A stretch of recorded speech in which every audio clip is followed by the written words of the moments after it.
Halo Fajar Nugros. Halo Radit. Fajar Nugros ini sutradara luar biasa loh. Waduh. Karena filmnya yang berjudul Yowis Band itu baru aja mencapai 1 juta penonton, padahal itu film berbahasa Jawa. Berbahasa Jawa. Yang kedua dan Sunda. Ya, Jawa dan Sunda. Yang kedua. Yang kedua ini kan? Yang kedua ya. Ya, lo sebagai sutradara pasti happy banget ya. Maksudnya apa arti 1 juta penonton buat lo? Akhirnya telur pecah.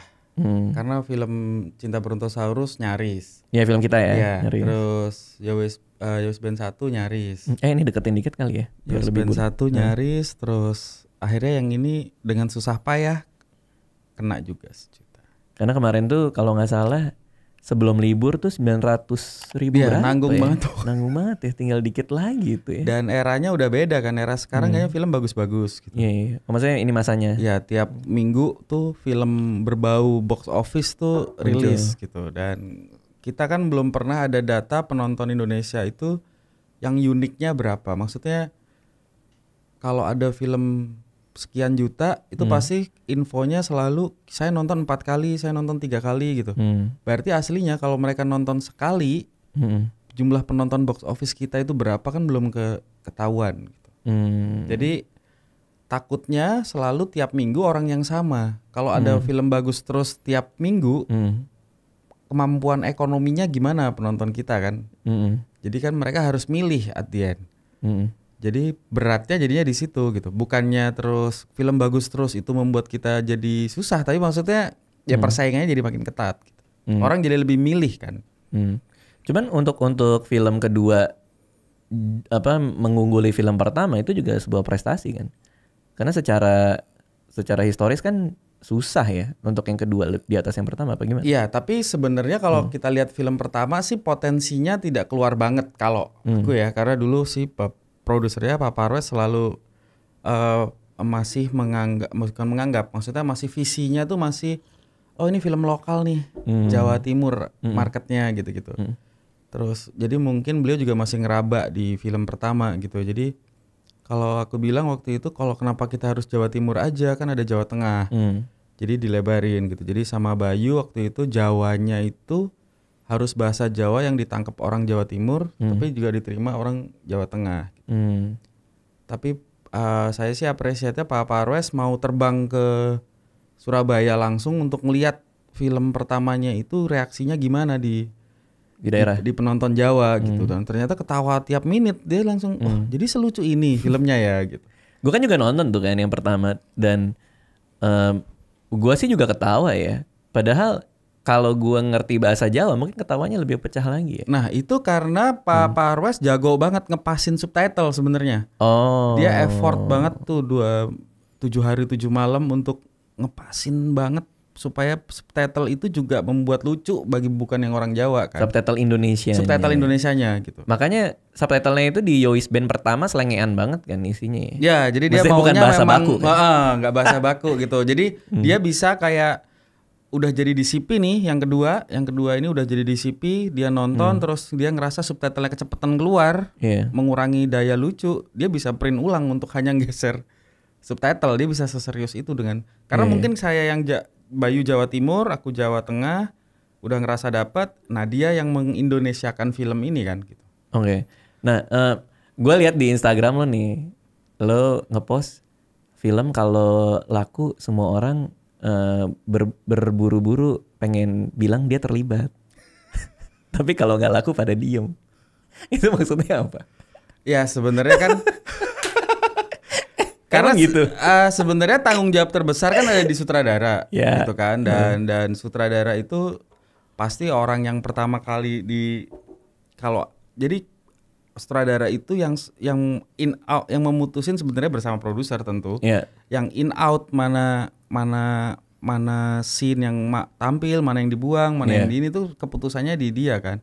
Nah pada proses itu dari sejak awal produksi film sampai filmnya rilis selalu sutradara yang membuat keputusan, dan orang-orang bisa ada yang believe selama proses itu, bisa ada yang enggak gitu. Misalnya ya misalnya kalau kru gitu kan ya sekedar syuting aja lah, aduh Iya. ini film apa sih bisa begitu kan. Tapi kita ngerasa tuh biasanya kalau sutradara, wah ini nggak effortnya nggak full buat film kita gitu. Dan mereka bisa ya sekenanya, atau kalau filmnya pas promo pertama ya biasa aja, just a job ngelihatnya gitu. Tapi begitu filmnya sejuta semuanya, wah gue terlibat tuh di film itu gitu. Gue ini yang dulu bikinin ininya loh. Oh, gue ada di scene ini loh. Padahal pas syuting males-malesan gitu. Ya dan itu kan kita yang ngerasa Yang kan. lihat ya. Ya kita ngelihat, yang ngerasa gitu, dan kita nggak bisa ngomong orangnya siapa, atau nggak bisa ngomong kok lu begitu sih, tolong bantuin gue, atau kita yang effort banget, ayo dong cameo dong gitu, atau apa gitu deh. Dia ya ogah-ogahnya gara-gara lo misalnya gitu loh. Cameonya ogah-ogahan. Begitu nggak filmnya laku jadi ini. Ya nggak harus selalu gitu, tapi maksudnya ada beberapa Contohnya. yang ya mungkin dari sejak film pertama sampai kedua ini Yo West Band itu penolakannya sih saya ngerasa banyak. Gue ngerasa banyak banget gitu. Kalau film pertama ya kita nawarin sekian pemain, yang nolak juga banyak. Mungkin nganggapnya, duh film apa sih nih? Film bahasa Jawa nih Bahasa gitu. Jawa kecil cuman gitu. Kru yang terlibat juga yang biasa sama saya nggak ada. Yang pertama. Oh di Yois Band pertama kru inti lo yang biasa lo bawa bikin film tuh nggak? Hanya nggak ikut? asisten. Oke, si Yogi. Yogi. Sisanya ya menolak karena ya alasannya schedule, tapi intinya tetap schedule. Kan biasanya gitu ya. Lo mau ikut ini nggak? Ya gue jadwal gue nggak. Biasanya gitu, tapi sebenarnya itu nggak ada waktu aja. Terus nggak ada waktu untuk bantuin. terus. Jadi penolakannya itu dari kru sampai ke pemain sih sebenarnya. Jadi pemain yang ada di West Band 1 tuh ya alhamdulillah yang beneran ya mau, mungkin karena nganggur beneran waktu itu. Joshua Suherman. Oh, Joshua orang kedua yang mau tuh. Oh iya gitu. Karena ya. Bayu ini terus dia bilang direktur Wasdugras, oke gitu. Jadi Joshua tuh orang kedua yang mau terlibat. Terus Brandon setelah ada beberapa yang nolak gitu kan. Aku nggak kenal, belum kenal Brandon sih waktu itu. Terus kita dapat anaknya Ferry Salim. Oke sih, ini potensinya ada gitu. Terus cari drummer susah juga gitu. Itu tuh pertanyaan gue juga tuh. Gue sempat tanya ke Bayu sih. Kenapa drummernya itu bukan pemain gitu? Malah anak bandnya dia. Waktu itu nggak ada yang bisa ikut. Bisa. Pemainnya. Ini sebenarnya ya, ini kalau aku inget ya sedih juga sih maksudnya. Aku tahu gimana Bayu berjuang keras untuk cita-citanya memfilmkan Yo West Band itu terwujud. Iya. Dealnya ke Papa Arwes, ke produser macam apa terwujud. Barusan juga gue kemarin ketemu produser yang lain bilang itu dulu Bayu kesini tapi kita cuekin. Iya. Jadi maksudnya. Dan itu wajar. Maksudnya tiba-tiba ada orang datang, ini film full bahasa daerah. Gue juga kalau jadi produser mikir ya. ini duit gue buat bikin nih film balik nggak gitu. Tapi maksudnya keteguhan hatinya itu tuh waktu itu gue nangkep gitu. Wah ini anak ini juga ya. Tapi jujur ya, dalam hati kecil lo pasti lo juga ngerasa dia kayak nggak bakal gede nih. Karena dari daerah, film daerah. Waktu itu sih Bapak bilang, Pak Pares ngomong ini marketnya cuma Jawa Timur gitu. Tapi aku bilang wah jangan dalam hati jangan Jawa Timur Pak, saya Jawa Tengah juga masih bisa gitu. Terus waktu itu ya aku pikir ini buat bercandaan lokal aja, nggak kepikiran penontonnya akan sekian. Nggak ada deal. Aku nggak tahu dealnya Bayu ada 500.000 itu. Ya moga-moga tercapai ya baik gitu. Tapi maksudnya pada saat itu. Iya kita bikin yang lucu aja gitu, dan untuk mengkonekkan Jawa Timurnya aku pikir ya harus ngajakin ke Cakartolo dan sebagainya itu di lokal sana kan gitu. Ada miskomunikasi waktu itu dengan tim casting ketika aku bilang yuk kita banyakin orang Jawa Timurnya gitu. Tapi yang datang malah pemain-pemain dari Jakarta naik pesawat tuh. Ini kok udah sama aja ya. Tapi casting di Jawa Timur. Casting di Jawa Timur. Tapi ternyata tuh ini pemain lokal Jawa Timur itu kan ludruk kan, dan mereka itu manggung MC itu jadwalnya lebih padat dari kita punya. Ya artis lokal itu jadwalnya lebih padat dari hampir sama kayak pemain artis ibu kota. Jadi sebenarnya mereka juga menghitung secara nilai ekonomisnya kalau menurutku ya. Jadi misalnya si pelawak A dia harus manggung malam ini, besok malamnya udah manggung pindah kota kecil lagi. Untuk syuting kan harus seharian nunggu, 2 hari nganggur di lokasi syuting gitu-gitu kan untuk hanya satu scene, dan bayarannya nggak sama dengan dia dapat show 1 malam sih. Jadi ada kayak kita nggak dapat Kirun misalnya, karena jadwalnya ngeri banget. Iya paham sih. Gitu. Jadi kita hanya dapat Cak Kartolo sama Cak Sapari waktu itu yang mungkin udah sepuh dan jobnya udah berkurang. Tapi selalu blessing in disguise ya. Gitu. Iya. Ya, gue paham sih karena kalau gue ngajak misalnya ya katakanlah pemain band bikin film, main di film gue gitu kan. Ya budget film ya berapa sih gitu kan buat pemain gitu kan. Ya mereka pasti argumennya selalu lo ngajak gue syuting, gue manggung 2 hari aja, sekali manggung gue dapat sekian. Sedangkan gue dapat cuma 2 scene tapi di take-nya 2 hari. Sementara kita ngebayangnya sebagai sutradara, ini tuh bisa jadi kayak pengalaman lo film sih atau ngebuka karir lo di film sih. Ternyata mungkin buat mereka ya kita nggak akan membuka karir di film juga sih. Iya, kita juga nggak mau main film juga. Iya gitu. sih, gitu mungkin gitu. Tapi berarti ini kita udah sejauh ini ngobrol ya. Cuman pertanyaan dasarnya adalah sebenarnya sutradara itu apa sih? Kalau gue pribadi sih sebenarnya karena gue seneng bercerita, gue tuh seneng nulis. Gue dulu baca blog lu yang Kambing Jantan itu. Iya. Zaman masih di Jogja ya. Gitu. Terus gue nonton Kambing Jantan itu. Jadi di blog bisa nih. Akhirnya gue nulis cerpen kan. Sampai kemudian kalau gue waktu itu momennya adalah ngelihat Iva Isfansah nayangin film pendek. Oh, Mas Iva ya. Terus gue lihat reaksi penontonnya gitu. Dan wah ternyata tuh bercerita dengan visual tuh buat gue lebih ini nih tempatnya gitu. Terus akhirnya dimulailah untuk eksplorasi ke situ, nyari handycam, sewa dan sebagainya kan. Sampai kemudian di era itu tuh gue ngerasa kok gue yang paling bego ya. Sementara Iva, terus waktu itu Angginun, Cecep tuh bagus-bagus film pendeknya gitu. Aku harus nyari siapa nih yang bisa ngajarin ini berguru kemana gitu. Jadi buat aku tuh kegelisahan bercerita itu tuh privilege sutradara. Jadi sutradara itu pencerita kalau buat gue gue pengennya hanya menghibur dan membuai orang. Gue punya kegelisahan apa, gue cari siapa yang bisa membiayai. Ya karena gue nggak punya duit. Kalau anak orang kaya kan bisa gitu. Misalnya kan dulu ceritanya kalau jadi sutradara itu ada 3 zaman dulu nih sebelum era sosmed. Asisten sutradara seorang sutradara itu baru bisa naik jadi sutradara. Karena mungkin sutradaranya udah kebanyakan job, dia nyari ini asistennya bisa nih kayaknya dengan budget yang lebih kecil. Terus penulis jadi sutradara banyak kan. Joko Anwar dulu penulis, Mbak Titin, Gina nih sekarang yang baru. Atau anak orang kaya yang bisa langsung punya cerita terus ngumpulin resource-nya apa gimana jadi kameramen apa gitu-gitu tuh bisa. Jadi itu sih. Nah, karena aku nggak bisa jadi karena hanya itu caranya yang aku tahu, orang bilangnya waktu itu, ya aku cari 2 cara yang pertama kan gitu. Tapi lo berarti ya lo berguru ke Mas Hanung ya? Ya. Mas Hanung Bramantyo. Terus lo sempat ngalamin jadi asrada kan? Iya. Berarti 5 tahun 7 tahun itu ada. 7 tahun jadi asrada. Itu sebelum jadi asrada sempat apa? Gulung kabel kah? Pertama kali ke Jakarta behind the scene. Malah behind the scene. Malah bikin BTS. Karena waktu itu aku milih behind the scene karena bisa ngeliat prosesnya dari nol sampai hasil akhir kan. Iya, masuk akal. Hanya behind the scene yang bisa masuk ke ruang meeting ketika sutradaranya lagi debat bahas skenario sama produser. Iya. Waktu itu Pak Manoj, Ayat-Ayat Cinta yang pertama. Sekalian nguping ya lo. Sekalian nguping. Gini caranya. Gini cara Mas Hanung ngobrol sama Pak Manoj. Gini cara Mas Hanung ngobrol sama Pak Parwes. Gitu kan, tahu cara melayaninya tuh begini gitu.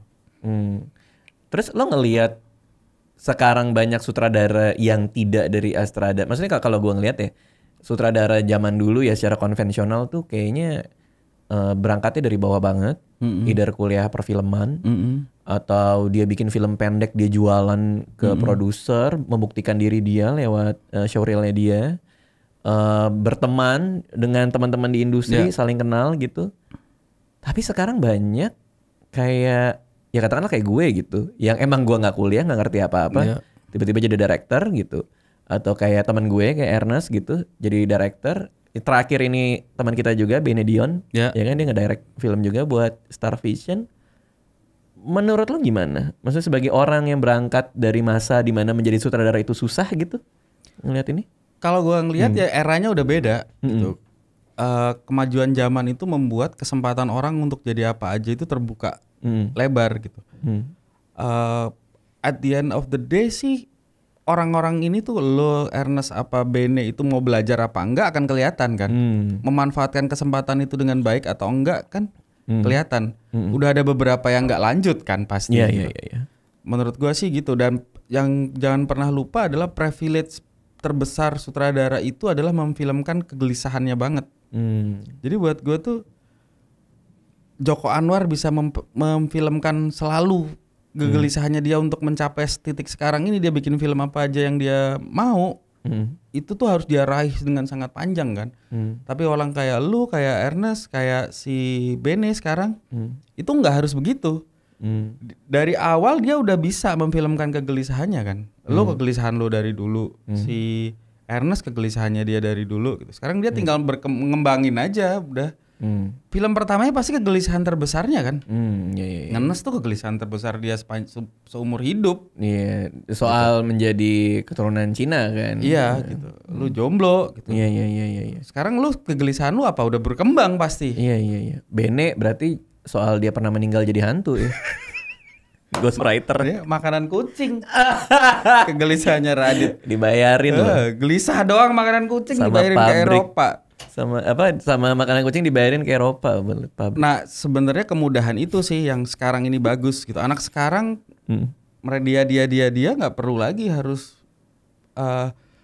apa istilahnya menghabiskan waktunya untuk belajar sekian tahun kan gitu. Makanya anak sekarang tuh CEO sukses aja umurnya di bawah 30, di bawah 30 gitu. Dunia emang udah berkembang ke sana. Gitu. Soalnya gue ngerasa ada banyak teman-teman yang ngomongin anak-anak ini sih, termasuk gue ya. Kayak ya emang bisa gitu. Kayak lo kan dari stand up komedian gitu. Lo nggak ngelewatin jalurnya. Dan gue rasa sih ya itu wajar ya ketika ada teman-teman di industri lewat jalan yang lain dan ngelihat sepertinya mereka diberikan kemudahan untuk jadi sutradara dengan mudah gitu maksudnya. Tapi kan yang kami lalui ini mungkin teman-teman yang lain mungkin belajar lewat sekolah gitu. Yang kami lalui kan beda gitu. Kami belajar lewat panggung. Ya kan? Kami sebenarnya modalnya kalau gue udah sama sih. Kenapa gue dulu pernah ditanya, "Kok lu pemain aktor lu ada beberapa yang komika gitu." Kalau gue bilang mereka udah punya modal tampil di depan orang banyak itu tuh nggak semua orang berani.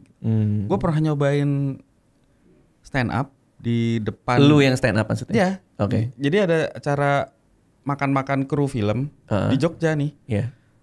Di Jogja apa di Surabaya gitu. Kita lagi makan-makan terus ada komikanya di situ kan. Jegal ayo coba Jegal dihibur biasa kan. Lo lagi ngapain sama Jegal? Lagi syuting terbang kalau nggak terbang. Ada Jegal. Kalau nggak promo syuting gitu. Ada Indra Jegal situ. Biasa kan kalau lagi ada satu komika pasti ayo dong daripada ngelucu sambil makan mending berdiri. Ya udah. Oh iya Jegal tuh emang suka ngelawak sih. Iya kan 5 menit gitu. Wah 5 menit tuh panjang loh Mas. Oh ya, 5 menit doang gitu. Akhirnya dia coba set. Habis itu siapa lagi? Emang suka? Iya gue coba. Lo stand up? Iya di depan orang nih berdiri cuman 10 orang doang lihat ke gua semua itu tuh udah nggak keluar semua men. Iya. Ya udah akhirnya aku nggak ngomong apa-apa. Langsung duduk lagi gitu. Langsung duduk lagi karena itu beneran langsung dek gitu. Jadi waktu itu aku bilang pengalaman itu membuatku yakin bahwa komika itu di depan kamera udah enjoy dulu. Apalagi hanya di depan kamera mereka udah jago di depan sekian ribu orang. Iya. Tapi yang mengerikan dari menjadi kalau gue ya karena gue profesinya beda-beda nih. Menurut gue sutradara itu adalah wujud kreativitas terbesar dan tersulit.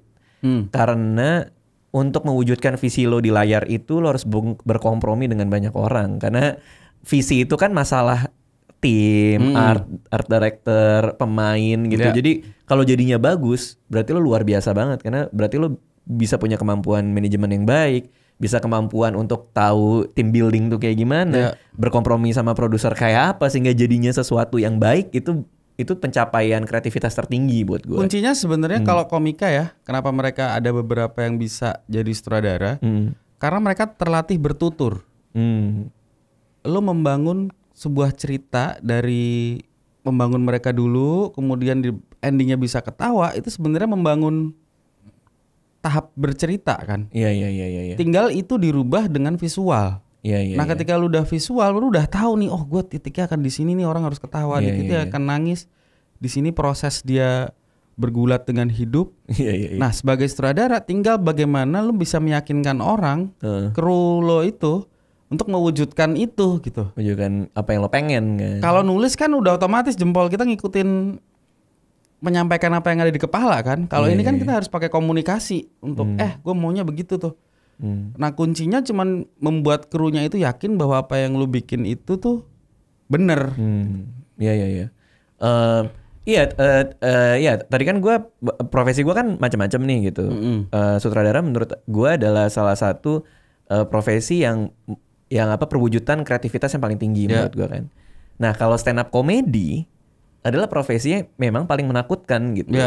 Karena lu bayangin lu berdiri di atas panggung megang mikrofon sendirian, lampu disorot ke lu dan penonton masing-masing di kepala mereka lucu nggak nih si kampret nih? Berharap lucu dan itu lebih ngeri daripada karena lu premier bisa kabur gitu. Kan? Kalau premier kan premier kok bisa kabur terus selalu di samping gang itu untuk ngeliat oke gitu.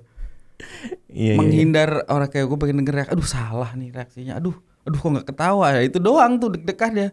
Habis itu gue nelan ludah aja, masih kepangan nggak ya, kemakan nggak ya gitu.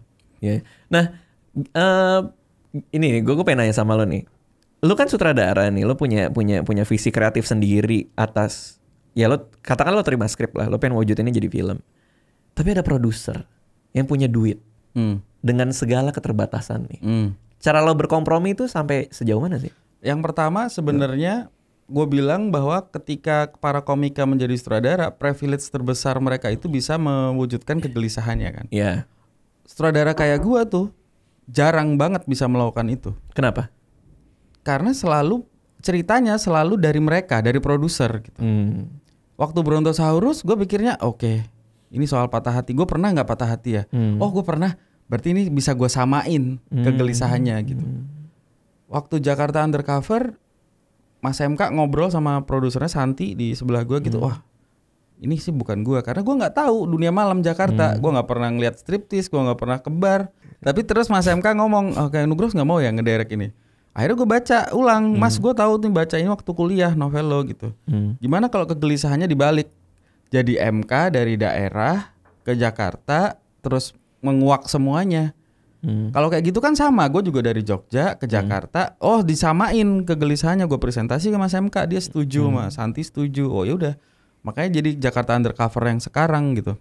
Orang nggak bisa berharap film itu glamor banget tentang Jakarta, tapi karena soalnya cuma si Pras mengintip ngulik Jakarta kan gitu, jadi sama.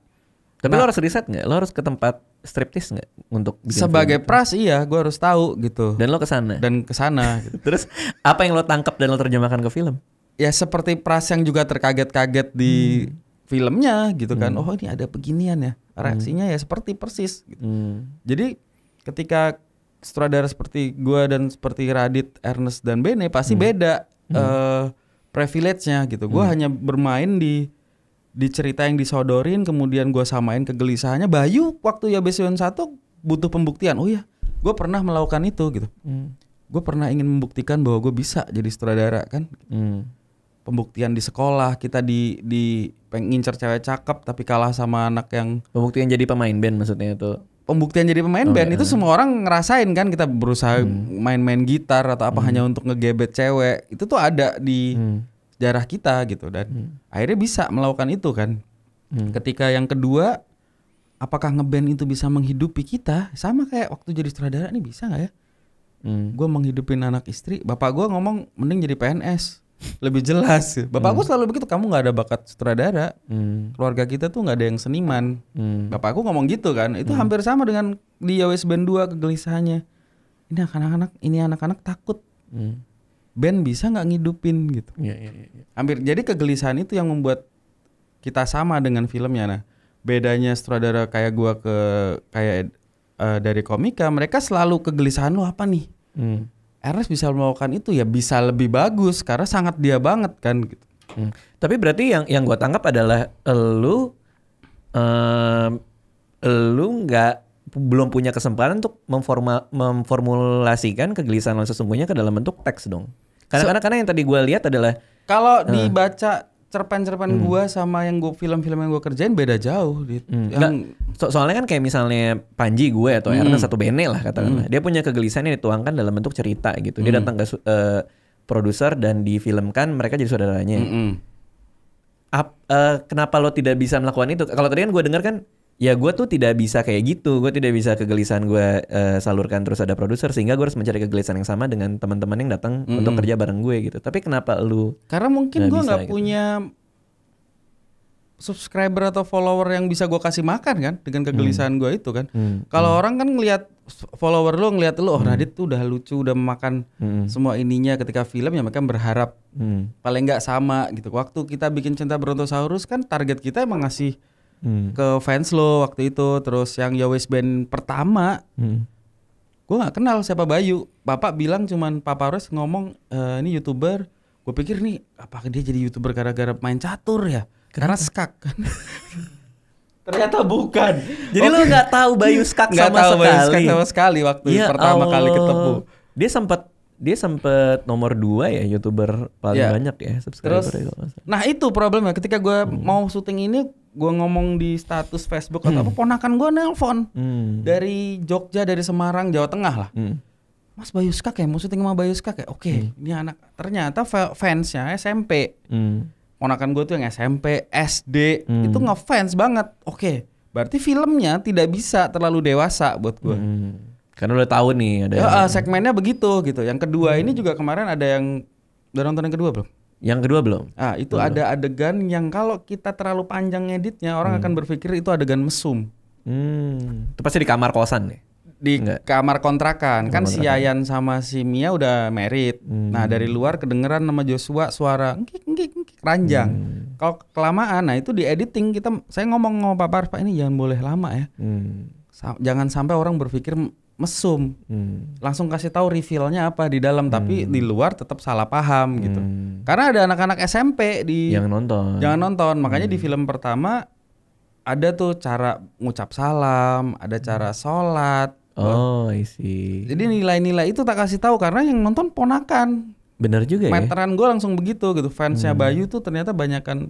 Kalau kita nonton ke Jawa Timur, waktu jumpa nobar sama fansnya Yowes Band itu ya dedek-dedek pakai jilbab, yang jilbab NU pakai peniti doang di sini. Nah maksudnya itu tuh nggak boleh kita hianati, karena mereka yang pertama kali kita kasih hiburan Bayu ini. Kalau yang sekarang kan berharapnya selain mereka filmnya bisa lebih luas kan gitu.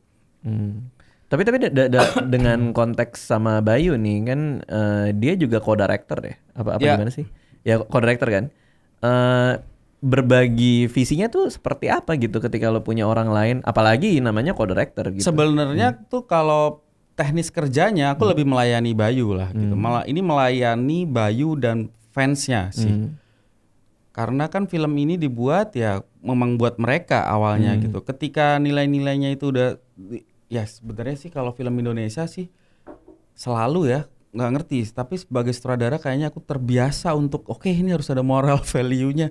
Kita kalau orang nonton film Hollywood ya, nggak ada tuh orang nge-tweet langsung Captain Marvel keren banget, ada moralnya. Nggak ada orang nge-tweet kayak gitu. Tapi film Indonesia itu selalu. Tapi gue baru mau nanya ini nih, karena tiap kali gue diwawancara sama wartawan apa segala macam gitu moral kan. value-nya apa gitu? Mas Radit, pesan moral apa yang mau disampaikan lewat film ini? Nah pertanyaan gue adalah, emang jadi tanggung jawab kita sebagai sutradara, sebagai seorang kreator untuk ngasih pesan moral di dalam film? Aku sih sebenarnya enggak sih. Kalau gross nih 10M, terserah lu bikin film apa aja ya. Mungkin isinya bunuh-bunuhan, sesuatu yang tidak bermoral dan bertuhan kan gitu. Terus bisa gitu. Tapi aku pernah gini, Dit. Aku pernah sama temenku gitu ya. Cewek. Kalau aku sebutin namanya pasti orang tahu karena dia juga ada di film sampai sekarang. Jadi kita ke premier sebuah film tahun-tahun itu. Terus selesai nonton dia keluar ngomong gini. Gila nih film, habis-habisin miliaran, mending buat bikin sekolah. Kalau bukan buat bikin sekolah mungkin lebih bermanfaat daripada filmnya. Dia bilang gitu. Dia bilang gitu. Itu nempel banget di kepala gua gitu. Jadi kayak oh iya ya, bapakku itu ngelarang aku ngerokok. Terus dia ngomong gini, kalau di filmmu ada yang merokok, kalau kamu ngerokok oke. Tapi kalau kamu dibikin di filmmu ada yang merokok dengan hanya atas dasar supaya terlihat keren, terus orang yang nonton itu ngerasa anjing ngerokok tuh kayaknya enak ya dan keren, cewek bisa naksir, keluar dari bioskop dia beli rokok dan mulai merokok, kamu yang dosa tuh. Iya, tapi apa bukannya ketika orang ngerokok di layar ya, secara konteks karakter memang dia adalah perokok gitu. Emang tidak bisa sederhana itu. Tapi kita harus mikirin nanti orang kalau ngelihat ada yang ngerokok bla bla bla. Ya, maksudnya sejauh itu sejauh kan? itu Gitu? kalau aku jadinya sekarang mikirnya ketika kita bahwa film itu bisa mengubah persepsi orang gitu. Jadi aku ngerasa hampir semua filmku nggak ada yang ngerokok kecuali Jakarta Undercover. Itu pun aku memastikan si aktornya itu bukan karena dia hanya nyari gerakan. Nah, kamu nggak maksudnya? Kan ada tuh acting yang hanya untuk menyari gerakan keren di depan, tapi tidak esensi ngerokoknya. Kalau misalnya si tokoh gelisah atau apa, terus dia hanya butuh ngerokok cuman segitu doang, terus ditendang gitu kan oke lah gitu. Memang butuh untuk penyaluran something gitu. Tapi kalau cuman supaya terlihat keren, nggak konteks juga, gitu ada. Dan itu kejadian waktu di Cinta di Saku Celana. Agus Kuncoro maunya ngerokok pada saat scene interogasi gitu. Aku bilang oh jangan gitu. Dan dia tetap ngerokok, tapi nggak ada rokoknya. Maksudnya gimana tuh? Kok ngerokok nggak ada rokoknya? Jadi hanya nggak ada rokoknya beneran, hanya untuk ngeledek larangan itu sebenarnya. Itu ada di Cinta di Saku Celana. Iya, cuman gini aja gitu doang. Dan oke, itu masih masuk gitu aja malah. Tapi apakah pada saat itu karena memang mau ke TV juga kah atau lo udah mikir buat enggak, TV waktu itu TV belum di blur kayak sekarang sih kayaknya. Iya.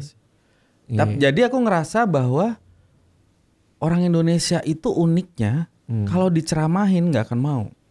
Maksudnya apa? Ini bukan ngecilin film yang ngomongin inspirasi ya, tapi kalau lu campaign promo di depan bahwa ini film sangat menginspirasi, ayo ditonton.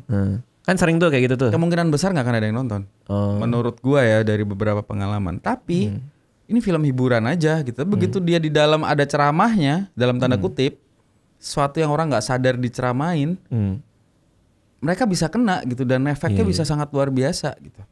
Tapi berarti kalau misalnya ada orang datang ke lo nih bawa skrip nih, Gros, gue mau lu jadi director film gue. Kenapa? Kan pasti lo nanya gitu kan? Yeah. Kenapa? Film ini pesan moralnya bagus sekali. Bangsa ini butuh motivasi supaya mereka tidak lemah dalam hidup mereka. Itu bener nggak menurut lo? Ketika orang membuat sebuah cerita berdasarkan ini untuk membantu bangsa gitu, maksudnya dengan dalih bahwa ini film motivasi banget gitu. Ya, nggak masalah buat nggak masalah. Tinggal skill sutradara ada di situ. Oke, Bapak maunya ini menginspirasi supaya rakyat kita tuh jadi rajin semua nih. Jadi bermoral. Oke. Itu kan deal pertama. Visi dia kan. Tapi dibutuhkan skill sutradaranya ketika oke, Pak, saya akan sampaikan ini dengan cara yang saya tapi ya. Oke. Bagaimana saya menuturkan ini, mengemasnya seperti ini, gitu-gitu loh. Di situ skillnya. Kalau terus kita plek-ketiplek juga isinya ceramah ya selesai. Maksud aku jadi kayak ya everyone can do that. Ngambil kamera terus yuk rekam Radit ceramah agama. Iya. Kan nggak gitu juga. Gak Gimana harus gua juga gitu. Iya, tinggal dibedah kan kemudian dicerita Bapak apa sih poin-poinnya. Oke, rakyat Indonesia harus jangan korupsi, rajin sholat, ingat Tuhan, nggak boleh makan babi. Ya kita masukin aja dengan cara yang enak. Iya. Supaya orang tidak merasa diceramahi tapi nilai-nilainya tersampaikan gitu. Jadi intensi orang bikin cerita karena dia ingin moral bangsa itu lebih tinggi nggak ada masalah kan? Nggak ada masalah kalau gue ya. Kalau memang dia niatnya begitu ya. Iya. Tinggal cara menyampaikannya mau seperti apa. Kalau sebaliknya, misalnya dia datang, Gros, ini film misalnya, dan isinya tuh nggak bermoral banget gitu. misalnya. Okay. Tapi dia bilang gini, tapi gue pengen banget membicarakan ini. Karena ini penting buat gue. Nah itu kan moralnya, Dit. Tapi kan isinya tidak bermoral. Ya kan? Berarti kan pasti ada konklusinya kan? Oke. Pasti ada sesuatu yang dia lihat sebagai hal yang luhur gitu. Iya, coba di film apa ya? Di film Hollywood itu ada tuh. Aku pernah bikin di Bajai Bajuri. Baju Manchester United diinjek-injek. Kalau sampai hanya di situ, Acok pasti akan dimaki-maki orang, akan dimaki-maki penonton gitu. Tapi di ending scene-nya dibalas, Acoknya ditoyor, nggak boleh gitu. Berarti penonton belakangnya ngerasa, oh ya udah selesai di film. Problem kayak gitu. Kayak Mas Hanung ngajarin di film Tanda Tanyanya dia, ada tokoh yang masuk Kristen, orang Islam. Kalau filmnya hanya selesai di situ, ribut pasti. Wah, ini film kristenisasi nih. Tapi emang ribut kan filmnya? Iya, emang ribut. Kalau nggak ada itu akan tambah ribut. Padahal udah ditambahin tuh. Tapi di ending ada yang jadi Islam. Ada yang masuk Islam, jadi nas satu-satu. Iya. Satu sama. Mungkin satu sama karena satu sama itu ribut ya kan. Bisa begitu, tapi maksudnya selalu harus ada penyelesaiannya sih kalau paham. Kalau misalnya argumennya itu tidak bermoral dalam perspektif lo ya, misalnya gini, Gross, gue pengen bikin film nih, karena gue punya keyakinan prostitusi itu seharusnya legal, karena kebebasan orang atas tubuh mereka sendiri. Oke. Bikinin film dong yang pesannya soal ini, lu mau nggak? Oke. Kalau menarik ya. Kalau kayak gitu akhirnya balik ke kita punya moral kan, kita punya value kita kan. Value lo pasti nggak dong, pasti buat lo prostitusi seharusnya ilegal. Iya, maksudnya begitu kan. Kemudian kenapa dia mau bikin begitu? Oke, karena berdasar bahwa tubuh harus bla bla bla tadi kan. Berarti ketika mencapai ke titik itu harus dicari kenapa orang sampai harus menjual tubuhnya untuk mencari makan. Apakah situasi ekonomi? Apakah negaranya nggak bisa ngasih lapangan pekerjaan lain? Kan ada ruangnya. Tapi basic argumen bahwa prostitusi itu legal dan disampaikan oleh film yang sebenarnya berkontradiksi dengan kompas moral lo. Ya bisa jadi, tapi kemudian di belakang kita kasih tahu nih kenapa orang bisa melakukan ini. Jangan-jangan kalau yang di situasi negaranya sudah sangat makmur atau apa, dia bisa selesai, nggak akan ada orang milih begitu, bisa jadi kan.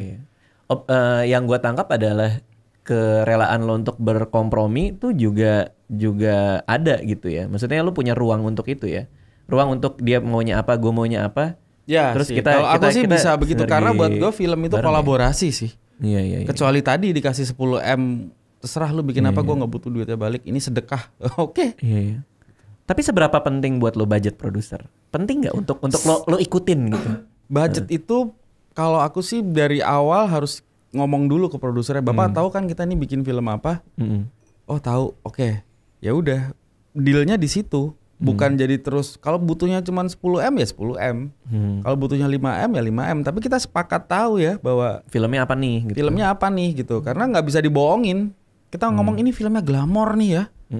Tapi kita nggak ada budget buat lensa, nggak ada budget buat properti mobilnya, bajunya kan itu kelihatan nggak bisa dibohongin. Masa ekstrasnya gitu, 20.000. Ekstrasnya nggak ini gitu. 20.000. Nggak glamor ya susah gitu. Maksudnya itu tuh semua di film itu kalau kita stop, pause, kemudian kita lihat berapa budgetnya bisa di breakdown sih sebenarnya. Iya. Cuman yang gue lihat adalah orang zaman sekarang tuh ketika dia punya romantisme untuk jadi sutradara, mereka tidak memikirkan aspek-aspeknya tadi gitu. Lo dapat nggak skrip yang cocok sama lo dan apakah orang itu mau berkompromi sama-sama bikin yang sesuai dengan visi lo gitu? Ya. Atau lo dapat nggak produser yang dengan penuh kerelaan bilang abisin aja duitnya gitu, atau jangan-jangan di tengah-tengah syuting bilang duit kita tinggal segini nih gitu kan? Ya maksudnya orang kadang nggak ngerti itu gitu, bahwa ada aspek-aspek itu gitu kan. Nah kalau lu sendiri produser paling investor paling ngeselin yang pernah lo temuin tuh kayak apa sih?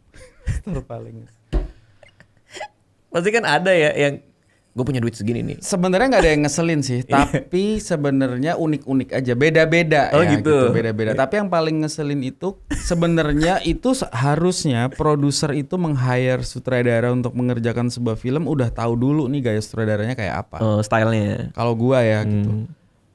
Di depan pasti dia ada 5 sutradara komedi gitu. Ya pasti udah tahu dong stylenya yang macam mana nih 5 sutradara komedi gitu. Terus kalau nggak mau meyakinkan ya suruh present aja visi sutradaranya masing-masing. Ini ada cerita begini nih mau kayak apa gitu. Ya.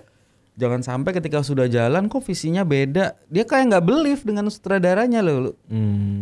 Lu udah hire gua ya, tugas gua untuk menghidupkan cerita itu, menuturkan itu dengan baik kan. Yeah. Sesuai visi gue. Sesuai visi gua yang pokoknya bapak maunya apa? Saya maunya ini komersil. Oh ya udah oke. Saya nggak akan bikin ini festival orang ketiduran di bioskop gitu. Sebenarnya kan kayak gitu, dan kalau kayak gitu ya ada sih produser yang udah believe, maksudnya yang udah nggak sampai believe-nya itu ya udah nih skenario di lock di sini aja ya, nanti kalau ada perubahan kamu lakuin aja. Itu sih seneng gitu, dan aku menghormati itu, dan kegelisahanku pasti aku titipkan pelan-pelan di dalam filmnya. Dimasukin ya. Iya, kalau aku ini kalau mau dikuak ya, Yowis Band 1 kan ada Bayu pakai lipstik merah. Ya. Itu sebenarnya aku lagi kesel sama dia aja, pengen gue kerjain. Sama Bayu. Tapi jadi masuk ke film. Jadi maksudnya masuk ke film. Bayu itu ada banyak perdebatan di film pertama. Film pertama nih ya, mungkin karena baru perdebatan kenal. sama lu kan? Iya, Visi sebagai sutradara. Di Jadi- luar jadi berantem dong di film itu dong. di film itu berantem keras gitu Yeah. ya. Karena aku tahu dia punya kekhawatiran karena ini filmnya deal gua, keinginan gua gitu. Sementara aku tuh juga punya kepentingan untuk film ini tuh bagus. Dengan resource yang ada, keterbatasan resource yang ada waktu itu gitu. Nah, tapi bagusnya Bayu di dalam kamera, di depan kamera itu nurut loh. Dia nggak pernah membantah di depan frame. Maksudnya gimana tuh? Gua nggak. Iya kayak gua arahin pakai lipstick dia mau kan? Oh, Nggak membantah, mau pakai acting baik kurang begini dramanya. Pada saat kita habis debat nih, harus take. Dia ke depan kamera, baik kurang begini reaksinya ya, gini-gini, tetap mau. Oke, baik. Kayaknya pakai lipstick oke nih, oke tetap mau. Padahal lo pengen ngerjain dia. Yang titik itu aku lagi ngerjain. Dia tahu tapi kan setelah itu kan. Apa baru tahu Kayaknya kalau dia nonton ini? nonton ini. Tapi ini menarik nih, ini menarik. Karena ya filmnya Tapi ngerjainnya konteks kan, kayak Korea gitu. Iya, kontekstual gitu. Konteks, nggak for the sake of ngerjain doang. Iya gitu. Tapi ini menarik karena filmnya juga laku. Film pertama laku, film kedua laku. Berarti lo boleh terbuka dong soal perdebatan apa yang memang antara karena gini, gue nih sutradara yang juga menulis skrip gue sendiri. Gue tahu gue mau ngapain gitu. Di frame gue tahu. Ini Bayu punya selera sendiri dan niat sendiri. Lu juga punya selera sendiri, punya niat sendiri. Ya. Perdebatannya tuh yang paling keras tuh seperti apa gitu? Sebenarnya perdebatannya itu kayak semacam yang pertama itu yang pertama memang kalau di film pertama ada dua hal ya. Yang pertama cara kerja. Yang kedua itu mungkin takaran lucu sih sebenarnya. Oh, komedinya. Komedi. Jadi mungkin beda di dua hal itu. Yang kalau takaran kerja kayak misalnya gini, Lampu lagi ngeset nih. Sutradara kan pasti udah ngomong ke asisten ya kan. Gue begini, gue tinggal dulu boker gitu. Iya. Mungkin karena Bayu gelisah saat itu lagi dan situasinya hujan atau apa, loh Mas Nugros kok nggak ada ya? Jadi bingung gitu. Kesannya kayak ditinggal. Gitu. Atau scene besar nih, gue belum datang ke lokasi kan. Karena kalau asisten gue kan pasti udah ngerti nih Nugros kalau udah direkturnya kalau udah datang pasti nggak mau nunggu. Pasti akan gitu kan buruan ayo gitu. Jadi karena scene besar, asisten gue nyiapin dulu latihan. Koreo ekstra atau apa. Jadi ketika gue datang duduk udah tinggal take. Bagus enggak tinggal adjust gitu. Nah dia ngelihat loh ini kok yang ngarahin bukan Mas Nugros ya. Mungkin karena dia belum tahu cara proses film ya pada saat yang pertama nih. Padahal kan film itu selalu dibuat sebelum syuting kan. Gue udah tahu nih adegannya kenapa sebelum sampai ke lokasi kan. Tinggal adjust emosi aja sebenarnya gitu. Gitu. Terus yang kedua kan gue seneng improve. Nggak, coba gue pengen tahu nih, dia marahnya gimana? Maksudnya ketika dia tahu lo nggak ada di situ, itu disampaikan. Oh nggak ke gue sih, nggak ke gue kayaknya, gitu. Nggak ke gue, tapi ke Papares mungkin ya. Karena pada hari itu gue curiganya Papares nelpon bisa sehari 2 kali. Tapi nggak marah Papares, cuma nanya kabar. Jadi kayak tiba-tiba gue lagi take buru-buru gitu Papares telepon. Iya Pak, hai Nugros, gimana? Kabar baik. Loh, baik Pak. Oke, semua lancar.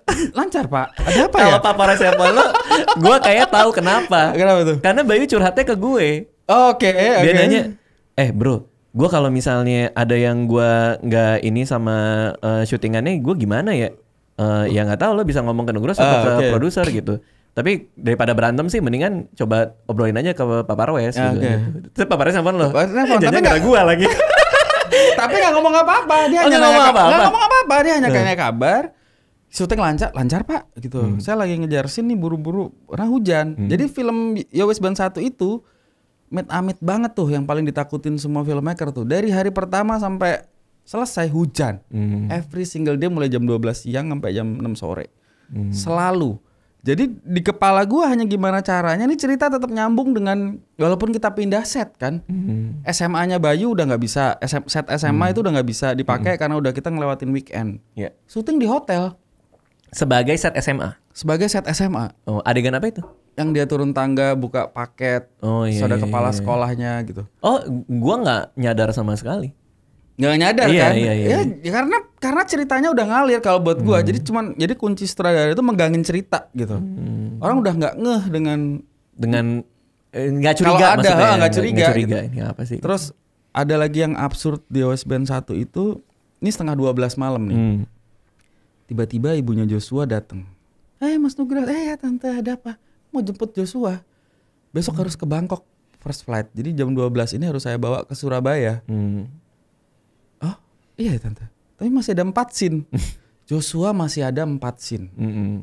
Besok pagi, itu hari terakhir syuting. Iya. Dia harus terbang dari Surabaya jam 5 pagi karena pesawatnya harus ke Bangkok. Iklan Nutrisari lah, Nutrisari. Ya. Lo udah pakai baju Pepsi ya udahlah diomong. Bajunya Pepsi, Dil. Jadi si Jojo 4 hari, 4 scene masih 4 scene lagi. Mic-nya.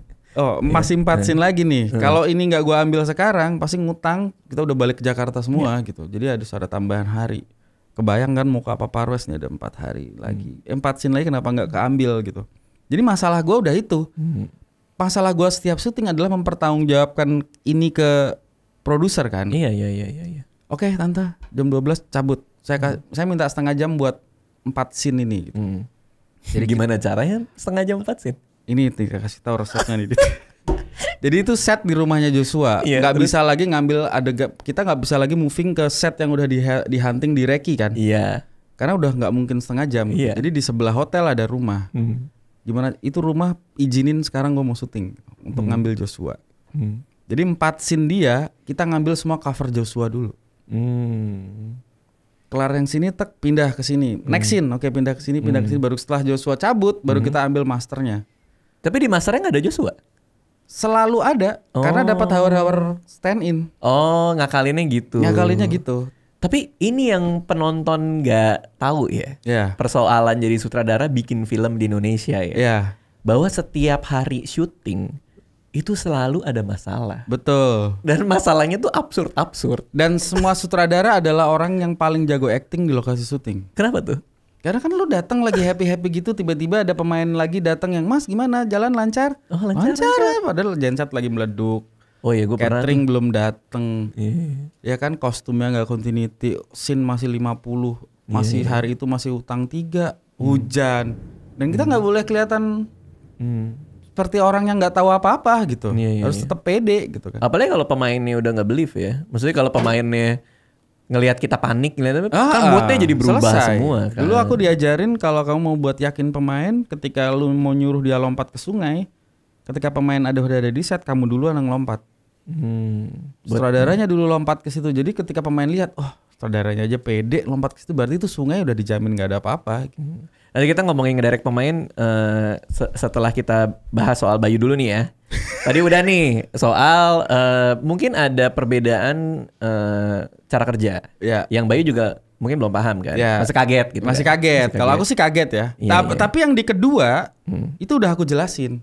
Jadi sebelum syuting, ini skenario, gua ubah begini karena begini. Kamu gimana? Sebelum syuting udah aku gituin. Joyce Band 1 enggak? Joyce Band 1 enggak. Ya iyalah orang kaget lah. Enggak sih kayak karena skrip itu Bayu kerjakan bersama Bagus Bramanti kan. Mungkin jadi dia udah memang harus ini nih. Terus kok beda ya? Ini bagus nggak kalau beda? Pasti gitu kan. Jadi sebenarnya kalau dia ngomong di luar bahwa Nugroho begini, Nugroho begitu, terus gue denger balik bahwa Bayu Mas ngomongin kamu di luar itu gini, pernah gini. Lo denger? Udah denger. Pasti nyampe kan. Kru itu kan pasti telinga sutradara. Jadi ketika ada yang ngomong begitu, aku udah tahu bahwa ini salah gue. Karena gue nggak share ke dia di depan gitu. Nggak ngomong ke dia, nggak berkomunikasi, menjelaskan secara clear gitu. Jadi gue si Bayu bereaksi apapun, gue udah tahu itu. Ini karena gue nggak ngomong A. Ini karena gue nggak ngomong B. Jadi gue nggak pernah komplain ke dia. Jadi nggak pernah gue konfront yang selesai syuting Joyce Band 1, gue nggak pernah ngomong, Bay lu dulu sama gue ngomong begini ya. Buat apa juga? Iya kan buat apa juga? Iya. Jadi karena gue udah tahu tuh problemnya di mana, kenapa dia bereaksi seperti itu. Gitu. Tapi gue paham posisi lo, karena maksudnya gue ketika gue ngedirect pun juga ada pemain yang sebel sama gue, ya dia ngomongnya di wardrobe biasanya kan. Nah dari wardrobe nyampe pasti kan ke gue kan. Nyampe. Apapun nyampe sebenarnya kalau ke sutradara. Terus yang kedua gue udah lebih jelasin itu. Kalau di yang pertama kayak misalnya, tapi gue tuh kadang-kadang gini Dit ya. Membuat film itu magicnya harus ada. Kayak lu bikin scene itu magicnya harus ada gitu. Tuh maksud gimana tuh? Jadi kayak lu bikin scene nih, lu udah lihat masternya, oke latihan ya gitu. Atau bahkan lagi take. Terus tiba-tiba lu ngerasa anjing itu mestinya ada itunya tuh. Cut dulu. Kan mungkin tuh kaget pemain juga kalau ke gua begitu ya. Betul. Kayak yang minum pop mie si Yayan. Iya. Itu tuh lagi take, gua cut. Art coba taliin pop mie ya, cariin. Art langsung lari gitu. Jadi sebenarnya kalau ke kru gua udah ngomong bahwa gua butuh magic kayak gitu. Betul. Yang si tukang bakso di OS Band 1, mereka lagi ribut terus dia ting. Iya. Ting itu tuh nggak ada di script, nggak ada. Dan di gua latihan. Di latihan gua nggak tahu gitu. Jadi sometimes gua mencari itunya gitu. Jadi kalau reading tuh, oke dah reading aja. Kita berusaha develop mungkin. Kalau dikasih waktu reading ya yang panjang gitu.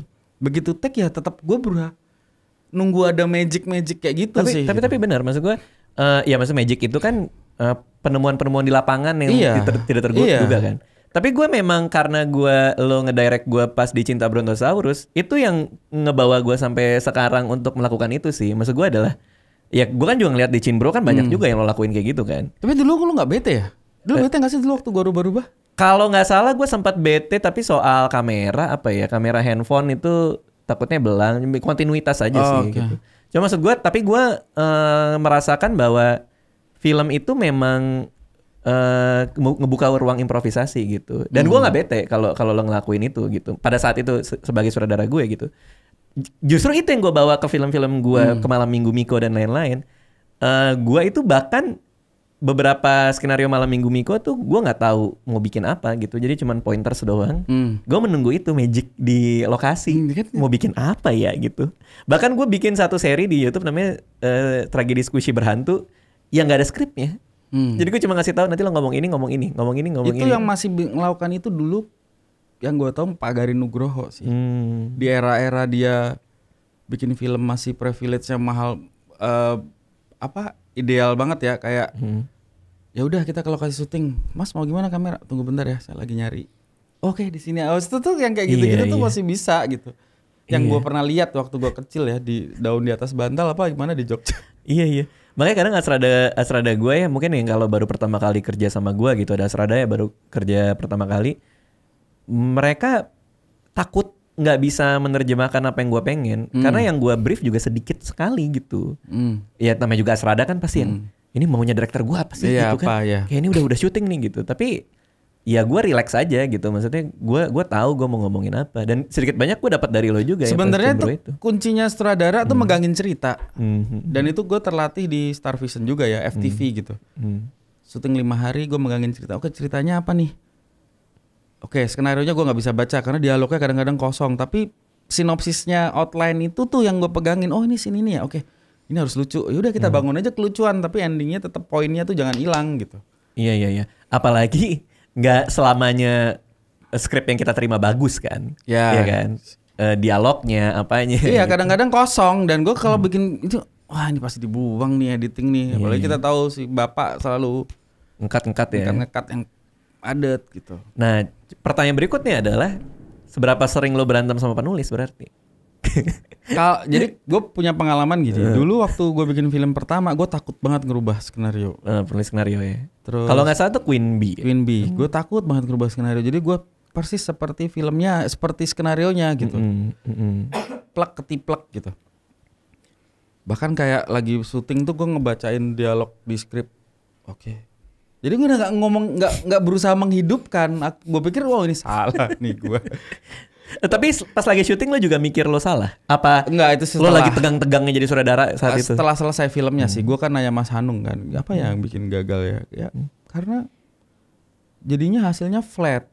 Karena lo cuman tukang jadinya. Jadi ya kalau aku sih jadi begitu ya, kayak tukang gitu. Terus gue nyari tugas gue tuh apa ya? Gue menghidupkan cerita ini sih. Gitu.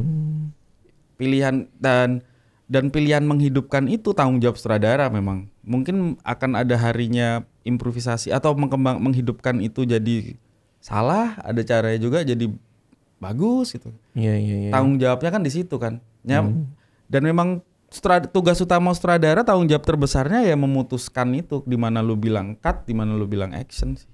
Iya. Gue sih sekarang udah tinggal bilang cutnya doang. Yang mulai mau siapa terserah. Iya.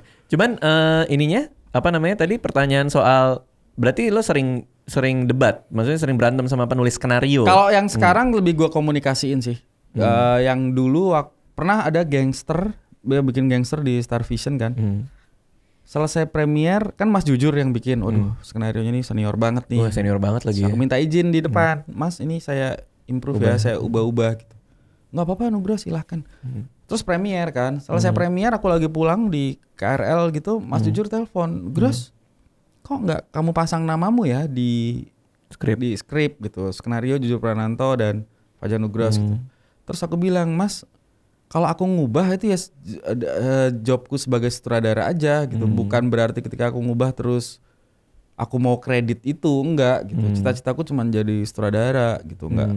Bukan jadi penulis. Kalau kemudian ketika aku dikasih kerjaan bikin film, ada skenario dari orang lain dan aku mendevelop itu menjadi lebih bagus, yaitu nilai plusku sebagai sutradara yang bisa nulis aja.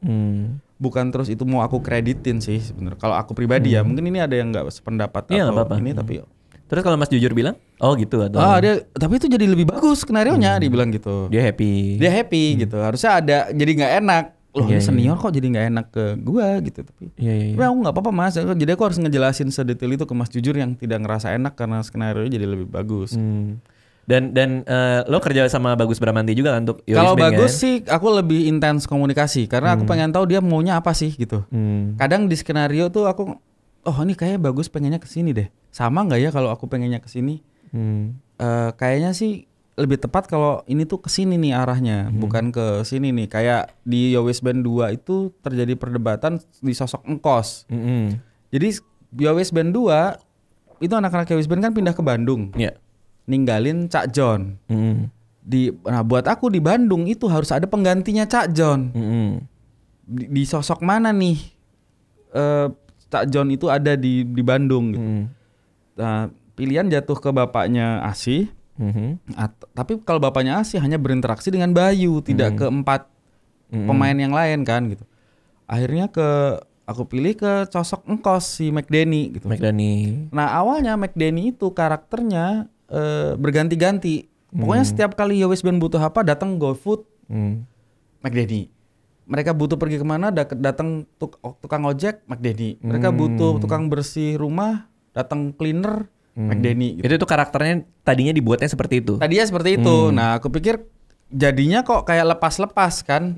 Mereka nyanus. Jadi apa nih yang bisa mendampingi Yowis Band di Bandung seperti Cak John? Nah, akhirnya aku jadiin satu aja supir angkot di Bandung gitu. Karena aku pernah kecil di Bandung dan selalu kemana-mana naik angkot dan orang Bandung itu relate dengan angkot, ya udah petualangan naik angkot itu aku jadiin satu poin di situ. Nah aku telepon Bagus untuk soal itu. Oke, Gros, tapi jangan lupa poinnya ini ya. Poin karakter tuh jangan meleset. Oh oke. Jadi terjadi perubahan tapi message-nya tetap nggak ngerubah plot gitu. Jadi sebenarnya yang aku pegangin selalu cerita dan plotnya. Iya. Ya maksudnya ketika penulis skenarionya juga lo kasih tahu perubahannya, mereka juga bisa dulu nih gue bikin begini karena ini. Jadi masukin ini jangan lupa ya. Iya, gitu jadi masukin itu karena kalau itu diambil mungkin jalan tapi jadi lebih seret, bisa jadi begitu kan. Terus ada lagi dan aku kadang menangkap misalnya di part ini tuh gue butuh orang percaya bahwa Bayu sudah berusaha keras. Bahwa Cak John sudah berusaha keras misalnya. Bener nggak Gus? Ya oke. Kalau cuma satu scene doang gambarnya kayaknya si penonton kurang. Iya. Ya berarti gue bikinin sequence. Kan ada pengembangan gitu sih. Nah sequence itu lo obrolkan dengan Bagus sebagai penulisnya atau lo coba kembangin sendiri? Biasanya enggak sih. Tapi yang kemarin sih gue mulai untuk oke deh gue obrolin. Gue bikin A, B, C ya sequence-nya gitu. Biasanya juga bapak enggak. Pak Parwes. Iya dia taunya waktu udah editing. Oh kamu bikin gini ya. Kaget ya. Tapi yang sekarang dia kayaknya butuh untuk di report gitu. Oh gitu. Iya. Maksudnya kalau ada perubahan skenario ya tolong di email, diinfokan. Gitu. Padahal Pak Parwes termasuk yang ini ya, masuk yang santai ya, kayak gitu ya. Karena kayaknya ada yang melakukan itu, jadi mungkin dia mau. Siapa nih saudara nih yang bikin kita semua repot nih? Iya. Tapi aku gimana ya untuk menjelaskan ke produser bahwa Pak saya juga kadang-kadang butuh magicnya dan nggak bisa nelpon kan. Iya itu benar. Bapak ini harus dirubah begini pada saat nelpon kan susah juga untuk menambah ngedelay waktu gitu. Sementara kan kita di lokasi nggak bisa yang sehari 5 scene, 4 scene kecuali mungkin Radit. Iya. Gue masih mau nanya soal Bayu nih karena tadi gue masih ingat tadi yang pertama soal soal pola kerja, yang kedua kan lo bilang soal komedi. Nah, kalau emang sebeda apa komedi lo dan Bayu sehingga terjadi perdebatan di lapangan? Mungkin dia tahu segmennya pada saat yang pertama ya. Kan gue belum tahu nih target marketnya dia siapa gitu. Jadi kadang-kadang begitu gue mengubah, Bay ini kayaknya gini. Aduh jangan mas, aduh itu terlalu kadang terlalu nggak bermoral, kadang terlalu jok lo dibilang nggak bermoral ya. Gue buat terlalu mesum misalnya. Iya. Tapi nggak apa-apa buat gue itu jadi kayak ngerem kan. Iya. Tapi kan kadang-kadang tuh ada kayak, baik itu nanti bisa kita buang di editing. Kalaupun lo nggak mau. Nah, gue nggak. Nah, waktu itu yang pertama itu gue tidak mau menjelaskan itu sih. Kayaknya sih karena mungkin waktunya udah kenceng banget ya, tight banget gitu. Jadi tapi lo sempat bilang ambil aja nanti di editing bisa dibuang, nggak sempat dikomunikasiin. Kayaknya sempat ngomong sih beberapa hal, jadi kayaknya dia tapi kalaupun dia tidak setuju ya, yang kita harus ingat, kalaupun dia udah protes di belakang, mas kayaknya itu terlalu begini, jangan gitu coba aja diambil, dia tetap ngambil. Dia tetap mau. Makanya aku tadi ngomong Yowes Band 1 itu sukses karena kita ribut di belakang, di depan kamera dia tetap tahu siapa sutradaranya. Iya. Dan sebenarnya ribut itu perlu menurut gue karena jadi presisi sih kalau gue ya. Jadi dia pernah kadang kayak Bay itu kayaknya cut gitu kan. Bay kayaknya kurang apa meneh gitu kan. Dan itu kru lihat. Dia pernah. Kayaknya sih pernah komentar ya. Kurang apa lagi gitu. Apa lagi nih kata dia gitu kan. Jadi kan kru pernah ngeliat, jadi kan kru tuh kan pernah kayak, ini kayaknya kencengan nih di sana sama sana berantem nih. Mereka mau lihat yang mana nih gitu. Tapi kan aku tetap ngademin yang tenang. Begitu dia teriak begitu, gue samperin ke Bayu, ke set dan tetap ngarahin, enggak tadi tuh kurang begini. Jadi tidak jadi kan. Kalau jadi ribut kan gue yang gagal dong. Iya. Karena ya tugas lo untuk membuat tuh jadi suasana kerja yang asik seru, juga kan gitu. Sebenarnya. Dan bagaimana people appreciate dia kan. Sama yang di film pertama itu mungkin gue juga nggak ngomong ke pemain bahwa Bayu itu co-director. Jadi ada beberapa pemain kayak tiba-tiba mungkin gue cut, Bayu udah tahu gue nge-cutnya gara-gara apa, karena kita udah satu visi kan. Jadi Bayu tuh langsung di depan gini, Dit. Depan pemainnya? Dit, kamu tuh tadi kurang gini loh. Si pemain langsung jawab ke dia, oh iya ya, tapi aku tuh hanya nurut kata-kata Mas Nugras karena dia sutradaranya bukan kamu. Kamu siapa? Itu kayaknya ada yang ngomong gitu. Itu rese sih. Maksudnya kalaupun dia nggak tahu itu co-director ya paling nggak bilang. Sebenarnya sebagai teman, makanya gue langsung ngomong ke anaknya gitu, ke anaknya di belakang bahwa dia co-director juga dan apa yang dia omongin itu panjangan dari gue. Baru ngerti. Kadang-kadang kan juga ada pemain senior yang ya kenalnya sutradaranya gitu-gitu sih bisa. Atau karena ngerasa sudah lebih jago acting, ngerasa di dunia film lebih lama, nih orang kok ngajarin gue acting. Kan itu sebenarnya tinggal cara kan untuk masuk ke mereka gitu. Iya. Nah baru nih kita ngomongin aktor ya. Tadi lo ngomongin cara gitu. Aktor itu kan egonya gede-gede. Mereka tahu mereka dibutuhin, mereka tahu mereka di depan kamera. Mereka tahu orang beli tiket tuh mungkin karena mereka. Sebagai sutradara nih, gimana sih cara yang paling efektif buat ngedirect aktor? Gimana gitu? Apa kayak tadi lo bilang pendekatannya harus personal banget? Sebenarnya ada dua menurut gua ya. Kita tahu skenario ini butuh aktor seperti apa dulu. Gitu. Kayak waktu itu kita butuh penabuh drumnya di Yowes Band kan. Terus akhirnya Adian Bayu ngomong, ini ada pemain band gua sih mas, tapi dia nggak bisa acting. Bayu ngomong gitu langsung. Oh, kalau nggak bisa acting, kamu maunya gimana? Kita bikin bisu aja atau gimana? Sampai lo bilang gitu? Ngomong gitu. Sampai apa kita bikinin dia? Karena dia khawatir kan, tapi nggak bisa acting loh mas, ini anaknya gitu. Akhirnya gue ngomong, oh nggak masalah kalau nggak bisa acting. Karena menurut gue di skenario kita tidak butuh seseorang aktor yang menjelma menjadi sosok lain. Kayak Reza untuk jadi Habibie gitu. Itu kan butuh tingkat level aktor yang beda kan. Gitu. Nah makanya ketika di Yowes Band tidak membutuhkan itu, gue ngomong ke Yayan jadi diri sendiri aja. Terus kata dia? Ya Yayan itu ya jadi dirinya sendiri. Ketika dia lebih menarik ya karena acting terbaik itu jadi diri sendiri. Cuma ketika lo bilang action, dia sebagai orang yang tidak pernah berakting, ada ketegangan di diri dia nggak yang ngebuat? Jadi tegangnya natural kan? Because he's not acting. Jadi orang merasa dia emang orangnya tegangan aja. Iya, jadi gitu every single selesai shotnya si Yayan, Bayu langsung ke monitor. Gimana Mas? Aman? Aman sih. Tapi memang gua kan nggak tahu Yayan aslinya gimana kan. Maksudnya si pemain drum yang beneran di film ini kan. Aslinya awkward juga gitu. Iya, soalnya kalau gua ngeliat di film ya, kayaknya ini orangnya tegang banget gitu. Nah maksudnya ya gue kan nggak tahu dia aslinya gimana gitu. Jadi gue tidak merasa itu sebagai acting yang buruk. Ngerti gak sih maksudnya? Karena gue nggak tahu orangnya gimana gitu. Yang gue lihat ya apa yang gue lihat. Dan orang-orang penonton juga pasti ngelihat dia sebagai orang yang tegang. Tapi secara konteks cerita ya masih masuk aja gitu. Tidak mengganggu gitu. Tidak membuat orang bilang ini actingnya nggak gitu sih gitu. Makanya kalau kemudian apalagi dia main pertama gitu dan kebutuhan karakter di skenario tidak membuat dia harus menjadi karakter yang gimana gitu. Jadi ya udah jadi indie sendiri. Kecuali kemudian dia di film ketiga, kelima harus jadi orang lain ya dia mungkin harus meningkatkan kemampuan actingnya kan. Kayak lu tuh main di single 1, single 2 dan film-film lu pasti ada yang lu berubah kan. Gak mungkin lu menjadi Raditya Dika lagi udah. Proses gitu. Iya. Nah, tadi pertanyaannya sebenarnya lebih ke kalau lu menemukan pemain yang susah diatur sih. Itu pendekatannya kayak gimana? Sebenarnya kalau dia sudah susah diatur. Jadi kalau mau syuting sebenarnya gue ngomong ke pemainnya bahwa kalau bisa datang ke lokasi telanjang aja. Kenapa? Maksudnya telanjang dalam tanda kutip, lu harus pasrah. Sometimes ada yang datang itu sudah tahu dia mau jadi apa gitu.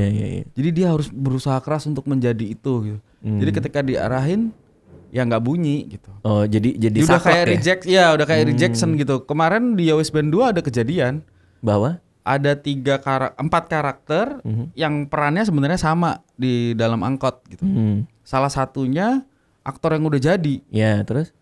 Dan dia yang paling udah merasa tahu, wah ini komedi kan, mau saya bisa ngelucu, tenang, saya improve. Ya paling yang nggak jadi sih menurutku di situ. Malah paling kurang di antara paling kurang dan itu sudah aku rasa, waduh nih kayak paling gagal nih. Tapi karena butuh ya kita jadiin pendek aja. Gitu. Tapi komedi itu memang sangat-sangat tricky ya. Maksudnya ketika maksudnya gue bermain juga sebagai aktor gitu, walaupun bukan aktor ya. Maksudnya gue bermain dalam film gue. Ketika bermain dalam film komedi, justru kita nggak boleh mikir nih film komedi, bener nggak sih? Kayak ketika lo mikir nih film komedi, lo akan jadi melucu, ngerti nggak maksud gue? Sebenarnya itu waktu gue bikin Brontosaurus pertama sih, Dit. Waktu gue ketemu sama lu pertama, loh ini orang kok nggak lucu ya? Aslinya. Oh ya ini orang serius ya. Yang orang nggak tahu di luar sana, Radit serius kan nggak ada yang tahu. Iya nggak ada yang tahu sih. Dia taunya tuh komika itu lucu gitu dan berharap komika itu lucu. Tapi gue ketemu Ernest, ketemu Ari Kriting, nggak ada yang lucu orangnya. Sama sekali nggak ada yang melucu. Panji bang lucu orangnya, enggak kan? Ngeselin sih, iya, cuman lucu enggak. Nah di Brontosaurus yang pertama itu setelah gue ketemu lo, kan kalau lo tahu Brontosaurus itu gue lagi nonton bola nih.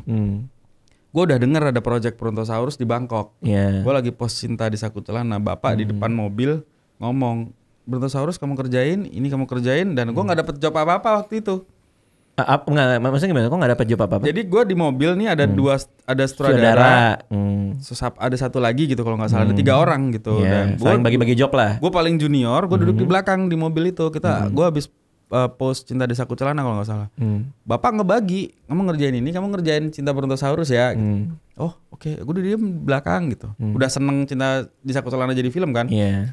Pulang gue nonton timnas bola di Gelora Bung Karno sama Santi istri gue. Bapak nelpon, Nugroho, kamu ngerjain Cinta Brontosaurus ya? Terus? Loh Pak, bukannya udah ada sutradaranya gitu. Ya pokoknya kamu baca dulu skenario. Pak saya nggak bisa, saya nggak lucu orangnya. Jadi 3 kali bapak saya tutup. Oh ya udah. Gitu. Telepon lagi. Nugroho, dicoba dulu deh. Gini. Pak saya tuh nggak lucu, saya takut. Matiin lagi. Yang ketiga email, skenario udah saya email ya. Nanti kamu diaturin ketemu Radit. Terus? Oh ya, terus aku baca kan. Nah, baca nggak ada lucunya. Kalau itu ya. Duh oke. Ini punya monyet, punya ini, punya itu oke. Terus gue baca novelnya dulu, akhirnya ketemu lo kan. Begitu ketemu, oh Radit nggak lucu ya. Gue ngomong ke Mas Hanti, Sang, ini orangnya serius loh. Bahkan hari pertama lu syuting bawa buku tebal bahasa Inggris gitu kan. Iya, belajar film ya kalau nggak salah apa film. kuliah ya. Terus gue ngomong Mas Hanti, apa kita bikin serius aja filmnya ya? Jadi setiap every single adegan lucu, scene-nya yang lucu, orang ngomongnya harus serius banget, drama gitu. Ternyata hari pertama premier, gue kan nggak datang karena gue nggak pede kan. Nggak pede, lu sebenarnya nggak pede? Nggak pede loh. Waktu premier Cinta Brontosaurus kan gue nggak datang. Gue nggak pulang ke Jogja karena kalau pulang ke Jogja kalau gue pulang ke Jogja, bapak pasti telepon, naik pesawat aja orang dari Jogja ini. Terus? Akhirnya gue ke Paris kan. Oh, okay. Yang jauh ya nggak bisa diajak pulang. Jauh sekalian ya. Yang jauh nggak sekalian. Pede ya? Nggak pede. Terus. Ternyata hari pertama tayang kaca pecah di Bekasi atau apa ya? Hah? Ternyata lucu ya. Lucu. Kita kan enggak. Kita waktu itu mendesain kan tidak seserius, nggak sekomedi yang ini kan serius banget orang ngomong. Si Eriska ngomong ke lo yang adik gua tuh nggak suka sama lu. Ntar adiknya kan monyet. Itu orang ketawa. Oh, kita nge-treatnya serius. Jadi kayak dramatis banget gitu. Soleh yang terima, baik saya terima duitnya. Iya, langsung gitu, to the point. Nggak ada yang berusaha. Jadi tidak ada satupun di Cinta Brontosaurus itu pemainnya yang berusaha ngelucu sebenarnya. Itulah problem gua sama orang yang kalau misalnya gua casting, misalnya gua lagi bikin film, terus gua nge-cast orang. Terus orangnya tuh tahu ini filmnya komedi. Lalu dia berusaha ngelucu. Itu udah salah ya. Itu salah gitu. Maksudnya. Dan semua orang di baik dia West Band 1 atau film komedi gua setelahnya yang melakukan itu di depan kamera pasti nggak lucu. Iya, itu paradoks komedi menurut gua. Ketika lo berusaha ngelucu malah jadi nggak lucu. Baik stand up comedian pun juga gitu. Ketika lo stand up comedy depan panggung bawa mikrofon ya, ketika lo dalam pikiran lo gue harus ngelawak nih pasti nggak lucu udah lucu, gitu. Tapi ya itu pengalaman lo juga ya berarti ya ketika itu ya. Betul. Brontosaurus. Iya. Nah, pertanyaan berikutnya nih. Jadi film itu milik siapa? Sutradara atau produser sebenarnya? Kalau udah jadi film punya gua sih. Punya lo. Makanya gua ribut sama Bayu itu karena Yobes Band 1 itu punya gua gitu. Maksudnya gimana tuh? Kayak kejadian ada ributnya sama Bayu di Yobes Band 1. Itu karena Bayu ngerasa itu film dia. Ya memang dia yang ngerasa, dia yang pengen, dia yang punya keinginan keras. Tapi begitu udah gua jadi sutradaranya, ya West Band itu ya punya gua. Jadi gua juga punya keinginan supaya film ini bagus kan. Iya. Makanya nah ketika udah sama-sama punya keinginan, ribut ya wajar gitu. Iya. Karena ya mungkin yang Bayu lupa, oh ya ini film dia juga ya. Harusnya udah mulai membuka itu kan. Iya. West Band kedua itu ya gue sayang semuanya, sayang empat-empatnya, karakter ini dan Cak Jon gue sayang banget semuanya gitu. Udah film gue gitu. Berarti West Band 2 nggak ada ribut dong? West Band 2 udah nggak ada ribut. Udah saling kenal lah istilahnya ya. Bapak doang mungkin jadi kesel karena Bayu jadi nggak jagain Nugros ini. Jadi improve-nya kemana-mana. Oh ya pas editing sempat gitu. Iya kayaknya. Tapi pertanyaan gue justru lebih ke produser apa sutradara? Karena produser yang punya film, produser yang invest, produser juga punya visi. Oh kalau ngomongin produser jadi IP right ya? Atau yang mana nih? Ya maksudnya punyanya secara cita rasa gitu. Oh ya sebenarnya sih ya sutradara sih ya. Tetap sutradara sih. Produser ya tahu filmnya itu ya film sutradaranya pasti. Walaupun dia memiliki itu ya. Dia memiliki film itu, dia sayang gitu-gitu, tapi ya udah tahu ini pasti tes sutradaranya sih. Oke. Seberapa penting editing menurut lo? Oh, editing penting banget. Apa pentingnya? What's in, what's out paling. Jadi film itu ditulis 3 kali kan, skenario, di syuting, kemudian di editing dan aku bersyukur sih punya produser kayak Pak Parwes yang dia sangat into banget dengan editing gitu. Aku yakin sih goodwill-nya dia ngasih kebanyak sutradara membuat film itu karena dia tahu di editing dia bisa kalau bisa dibenerin. Hasil lu jelek bisa gue benerin. Tapi bener loh, maksud gue syuting sama Pak Parwes beberapa kali ya, dan memang Pak Parwes tuh di editing into banget gitu. Banget sih. Dia mau filmnya dalam tanda kutip besar kecil, effortnya sama dia. Iya. Maksudnya dipantengin terus dirasain kan sama dia. Coba mundurin lagi. Potong sekitar setengah detik gitu. Mundurin lagi. Yang kita udah nggak nge ya. Iya udah nggak kan. potong lagi sedikit gitu. Terus gue sementara gue pas gue belajar pas awal-awal di sebelah dia, bedanya emang, apa ya? Iya, emang ngaruh banget ya. Coba nanti dibuangnya ke sini apa segala macam gitu. Tapi gue jadi ngerasa bahwa editing tuh faktor yang luar biasa banget. Dan ya, ini lagi gue praktekin, gue jadi menjadi dia di ruang editing ketika lagi ngedit series nih. Kan si series ini di awal-awal gue masih bisa ada waktu syuting, tapi begitu ke editing udah mulai, gue udah harus duduk di editing kan, untuk ngerjain episode satunya. Kalau nggak akan ngejar deadline tayangnya gitu. Jadi di lokasi asisten gue syuting, co-directornya, gue nerima gambar gitu, dan gue jadi oke, ini jadi Pak Parwes gitu. Itu sih keren banget. Mungkin produser lain jarang bisa ngasih goodwill ke sutradara baru karena tidak punya skill itu ya gitu. Skill di editing itu ya gitu. Bener juga ya. Orang gue pernah juga sih ketemu produser yang kalau Pak Parwes kita bisa sampai subuh. Oh iya. Subuh siang lagi subuh lagi gitu. Kalau ini gue lagi ngedit mau picture lock sama editor gue gitu, produsernya datang ke ruangan. Nugras masih lama ya? Ini saya mau pulang. Kita lihat-lihat, oke. Ya emang orangnya beda-beda kan. Jadi produsernya justru nanya, ini kok lama banget gitu ya? Lama banget, udah kelar belum sih, bisa kagak loh. Justru penting loh itu editing tuh menurut gue. Ya, bener-bener ngatur rasanya di situ ya.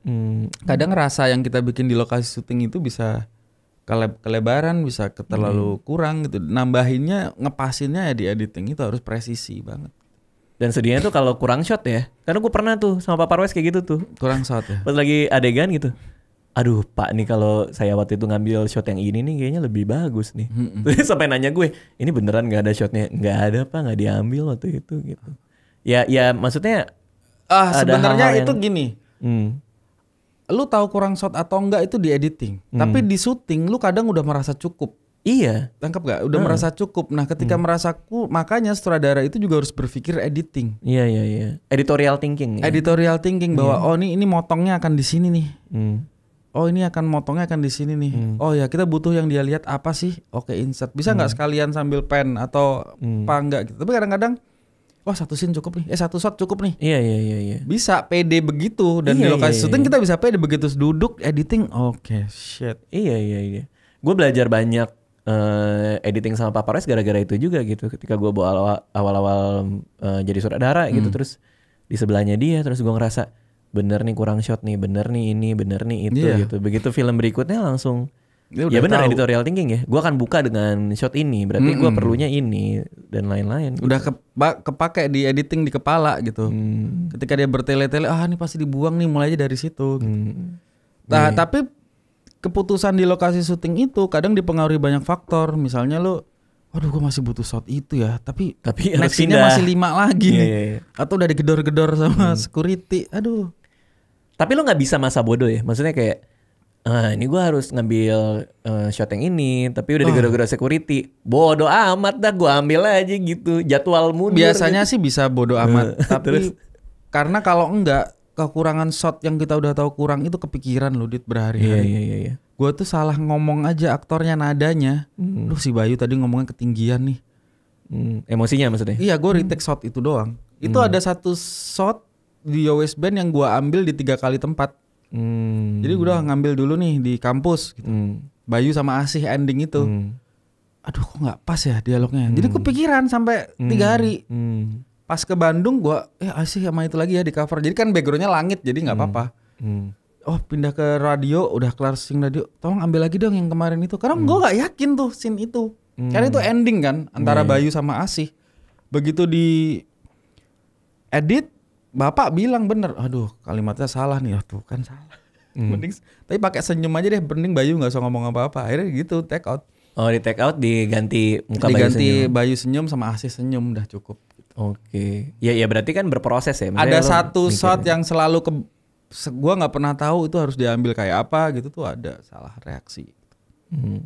Oke, terus kalau industrinya gimana menurut lo saat ini? Film tuh seperti apa sekarang? Industri film sih lagi bagus-bagusnya ya.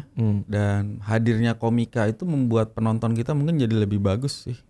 Kan jadi nonton film, jadi ngelihat film yang mana gitu. Dan sekarang orang bisa ngelihat, bisa menilai film mana yang dibikin dengan production value yang benar atau enggak. Iya. Jadi produser maksudnya penontonnya makin pintar gitu. Penontonnya makin pintar. Misalnya mereka bisa nonton horor banyak gitu. Mereka sekarang mikir, oh mana nih horor yang beneran dibikin dengan horor yang asal-asalan, pasti nggak jalan juga di pasaran tuh. Dan kedua alasan itu mungkin pinter atau mungkin ya milih-milih aja karena budgetnya terbatas tadi. Untuk beli tiket. Untuk beli tiket karena tiap minggu ada film bagus kan. Iya. Oke, ini next lo apa? Lo lagi mau ngerjain apa? Film ya? Balada Si Roy sih. Oh, Balada Si Roy. Tapi sebelumnya Dignited dulu sama MD. Ya Balada Si Roy lo produce sendiri atau? Produce sendiri demi istri. Oh, itu berarti distribusi sendiri kan? Maksudnya lo nggak bareng PH lain untuk? Mungkin sama Pak Parwes. Oh, sama Star Vision. Oke, berarti lo yang punya IP dan lain-lainnya itu. Nah, itu sih yang tahu produsernya sih, saya Santi. Oh, istri lo juga kali. Ya Allah. Tapi dia pengen tandem sama Pak Parwes. Karena dia pengen belajar dari Bapak sih. Oh, secara produserial. Itu udah hal yang lain lagi lah ya. udah binatang lain lagi lah produserial itu ya. Aduh, menjadi produser, milih sutradara, jualan ada film. Ada beberapa sutradara yang punya kemampuan produserial kan. Kayak Angga Sasongko, Mas Hanung tuh bisa melakukan itu gitu. Dan menurutku itu butuh ekstra mikir lagi tuh kepalanya gitu untuk bisa menjadi orang kayak gitu. Gue ketemu Gina Trinur ya, di Wahana Penulis, terus dia bilang, "Dit, lo sebenarnya cocoknya produser lo," dia bilang gitu. Cobalah dia lo produce film segala macam. Gue nggak bakal bisa sih, karena ketika gue syuting gue mikirin duit kan, iya kan? Gue akan mikirin ini kalau hujan gue harus retake-nya di mana, jam berapa. Pemainnya ini kok mahal banget, gue nyariin, aduh nggak bisa deh gue. Gue mending gue nggak tahu budgetnya berapa, keluarnya berapa, yang penting gue dapat apa yang gue pengen gitu. Betul. Gila lo produser itu. Sanggup.